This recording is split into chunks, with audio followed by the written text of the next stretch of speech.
Hey class. So last week we talked a lot about clickbait and how we actually interact with social media objects, things that make us want to be part of the system, parts that make us act. In other words, like click, how do we interact with the media? This week we're going a bit further. We're going into something that's known as social media as media environment. So this is a big one, okay? So this is the precursor to the next class, which is I think one of my favorites, a deep dive into algorithms next class. But today we're going to start talking about algorithms and social media as a media environment as a whole. And what does that mean? What does it mean to have a social media environment or media environment? And it's a long history of how media has evolved and how we've gotten to now, but really social media is a completely new space that we've never encountered in the history of media itself. And what's even more interesting is this lecture takes place after a very, very, very important report came out from Facebook last week that we're going to analyze a bit in depth today during this lecture. But I need you to keep it in mind. I'm going to leave the links in the Substack. It's not traditionally part of the homework, although in the future classes of this, it will likely be mandatory. It's just not diagnosed or analyzed enough for me to really present that to you in curricular manner, but today we're going to talk about it. These reports are pretty damning for Facebook, and they're pretty important to understand how Instagram operates as a media environment. So it's kind of perfectly timed to this lecture, although it wasn't really planned for that sake. But first I want to talk to you about what does it mean to have a media environment in general. So a media environment is basically an environment where media is part and parcel of your current existence. Which it kind of is.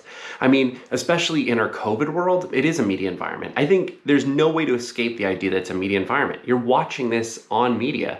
We're not in physical space. I have no idea what your facial reactions are in real time. So this is completely mediatized. That's the term. Mediatization, it means that we are mediated. Our communication is mediated. This is much more of a walkie-talkie type of method without the liveness.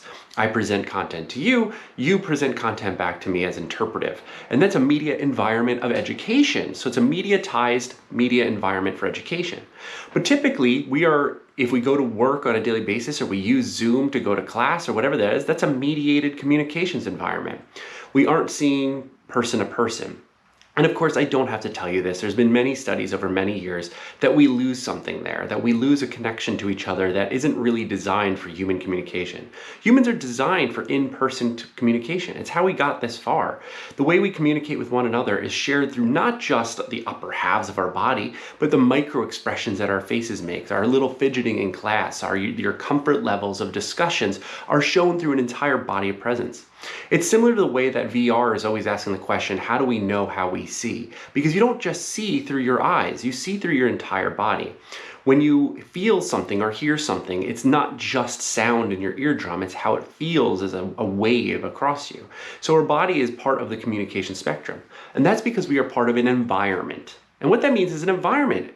A lot of the days depend if it's too warm for you to take a class or too cold. Your comfort levels depend on how your brain works. Are you caffeinated enough? Do you have enough hydration? That's part of your environment.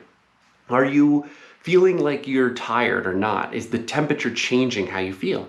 In other words, all of this is like part of it. And that's something we can't ignore when it comes to media itself, because media attempts or tries its best to attempt to be part of an entire environment that's collectively collecting that data to make it work for you. Media environments kind of work like this. It means that there is two ways of looking at it. One, which we're going to do for homework, the McLuhan-esque approach. The medium is the message. And what that always meant was the medium, meaning the object, kind of already pre-builds codes into it so that you already know what the meaning is before you get to it. In other words, if you're in a movie theater, your brain is pre-coded to assume it's going to be cinematic.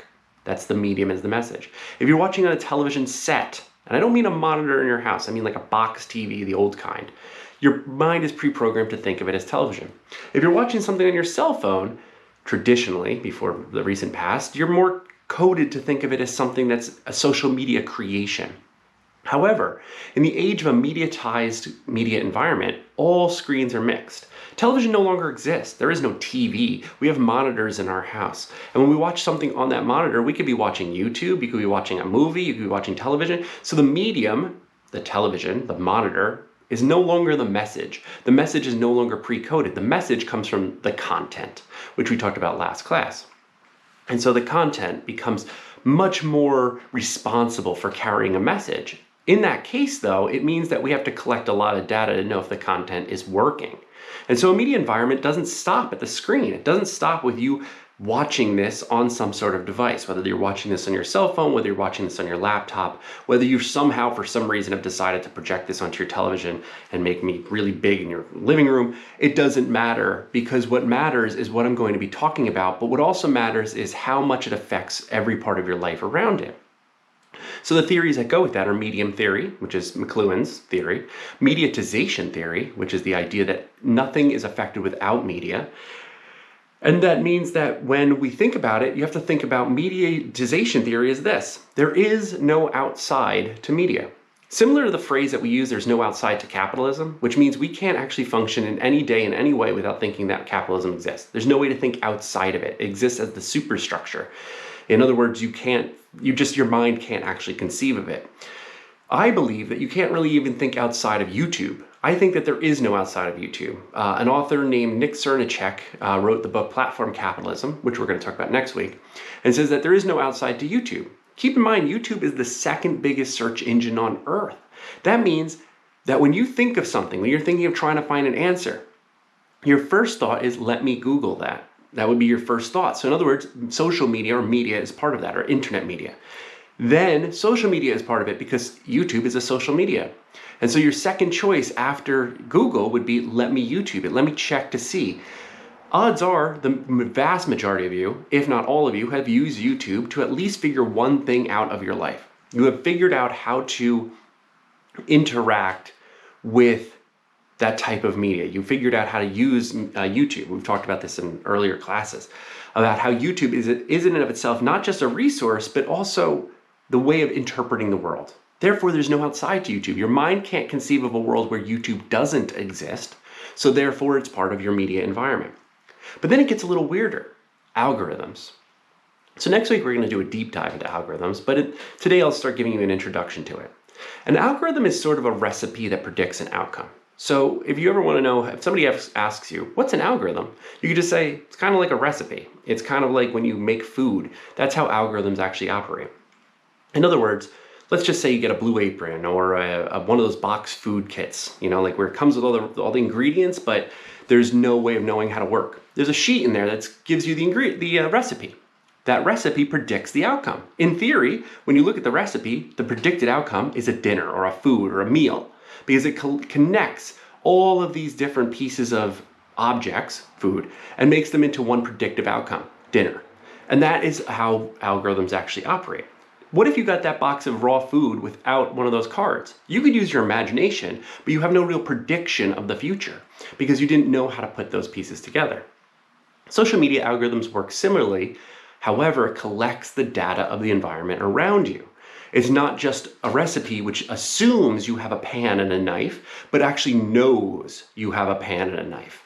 And that would be completely different than the way that real life algorithms work than digital algorithms. You see, we give our data to the internet. We donate all the time. Data means to give, datum, to give. Capture, means to take. So capta is a difference of that.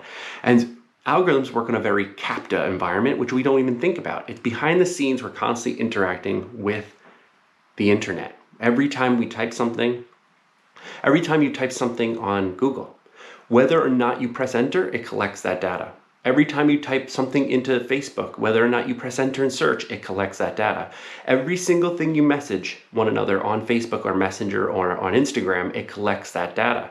And this way, and you probably know, we'll talk about this next week because it's surveillance capitalism, but a lot of the keywords that come out of your mouth are also collected. Next week, we'll get to that.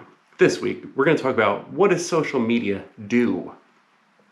So I'm going to pivot a little bit here to a recent report that came out from the Wall Street Journal from the author Georgia Wells. I'm going to link to it in the Substack.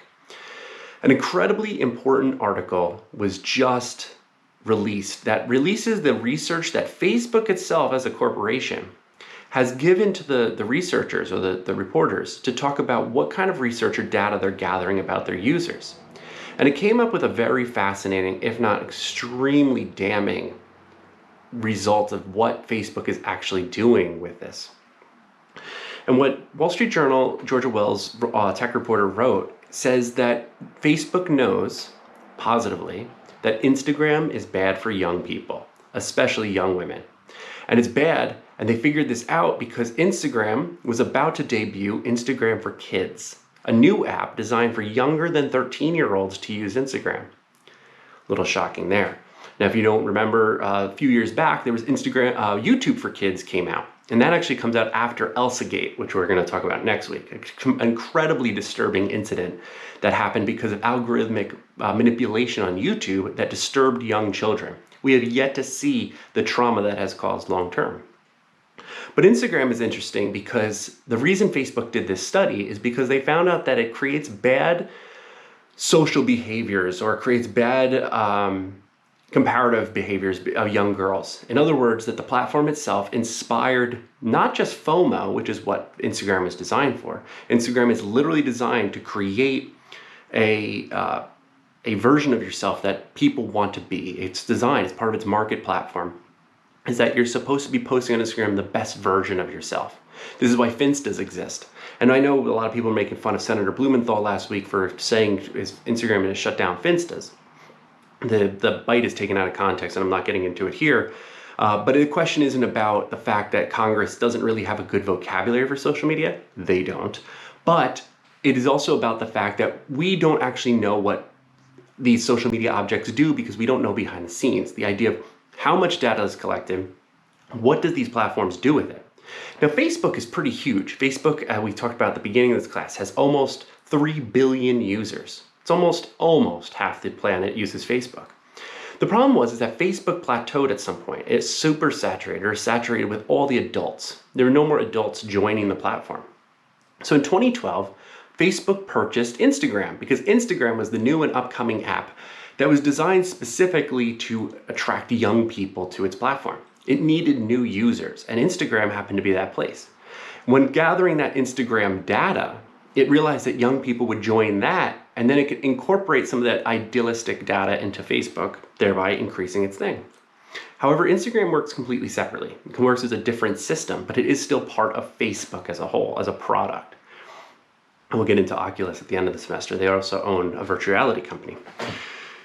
But what's interesting about Instagram is its design of FOMO isn't just kept to just user-to-user interaction. In other words, it's not comparative to users, but also the way that ads are created.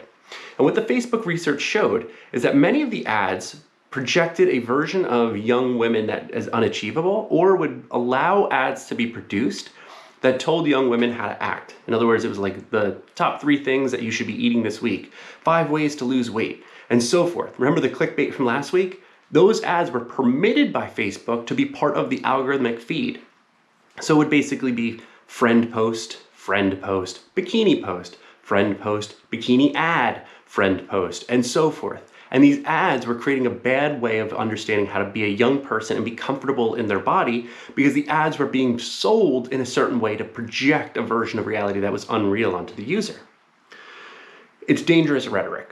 That's what it comes down to. The rhetoric of social media ads isn't really healthy for anybody, no less young people. And so what the funny thing is that, as Georgia Wells writes,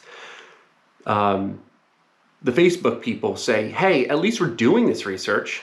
No other platform is doing it. We don't know for certain what TikTok's algorithms even do. We have no idea how TikTok even operates. It's a Chinese company with Chinese algorithms we'll talk about next week that has no repeat or give back to us as to tell us what it's collecting and what it's doing with the ads or the sponsored content on it. So Facebook always says, well, at least we know, at least we did the data, at least we found the research. But it doesn't make it better. It doesn't mean that it's a good platform because it makes you feel bad. It gave actual depression. This is what in the report from Facebook, that young people were actually getting depression from the app itself. So if you know that as a platform, your job isn't to do something to basically perpetuate that, but to figure out how not to do that.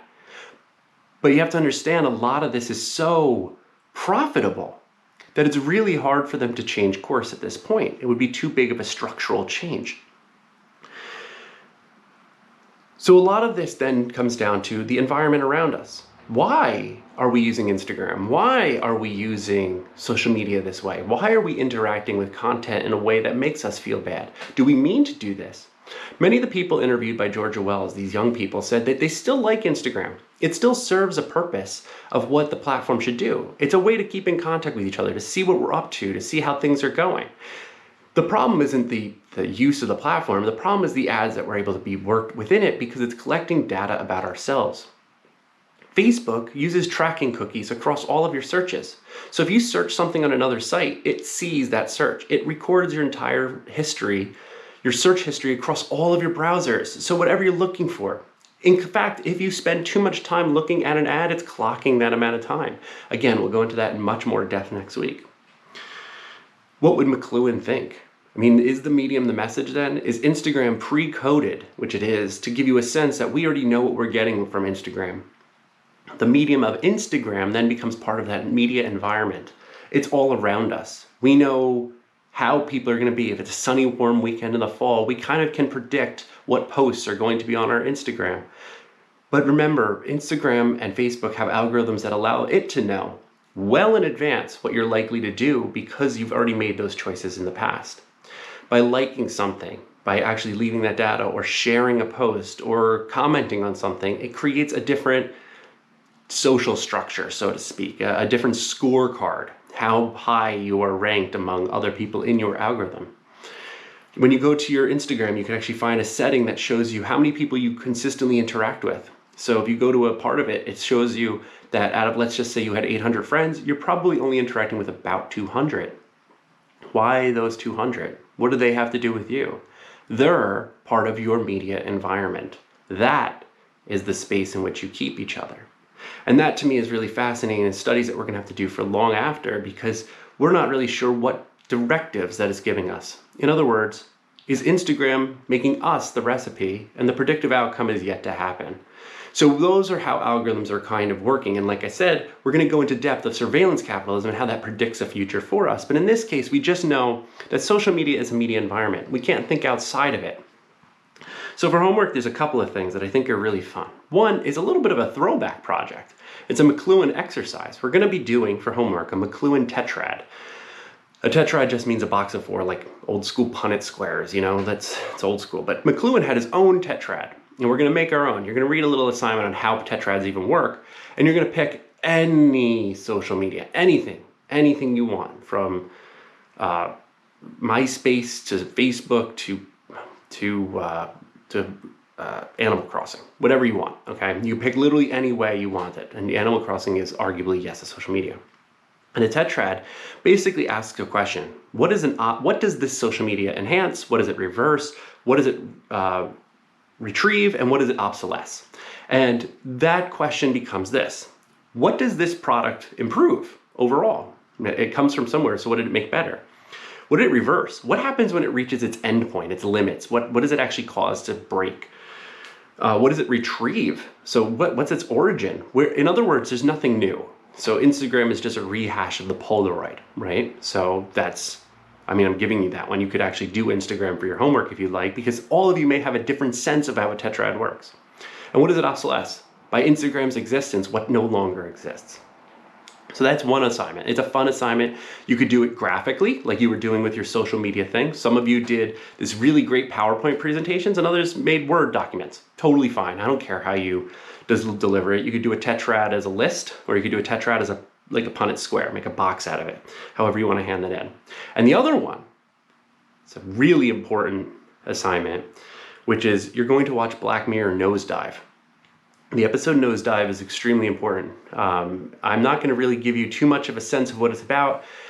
Basically, it's about what we talked about in this lecture. About social ranking and scorekeeping. And I want you to watch that and respond to that because that episode is incredibly important, especially after these Facebook revelations. And like I said, I'm going to leave these Facebook articles, the Wall Street Journal article and the New York Times article in the Substack. You could read them and peruse them and look through them. It would be extremely beneficial to your life to read these. I think it's an extremely important part of understanding how social media operate behind the scenes because, as I always say, we find out things about social media and data after they tell us. But there's no way that they don't already know so much that they're never going to tell us because they keep it, because it would be profitable. But it also opens them up to regulation. Those same questions, I think there's a lot of I think they find a lot of benefit to Congress people not having a good vocabulary about tech, because it keeps social media from being regulated because the Congress people can't actually articulate what they want to be regulated.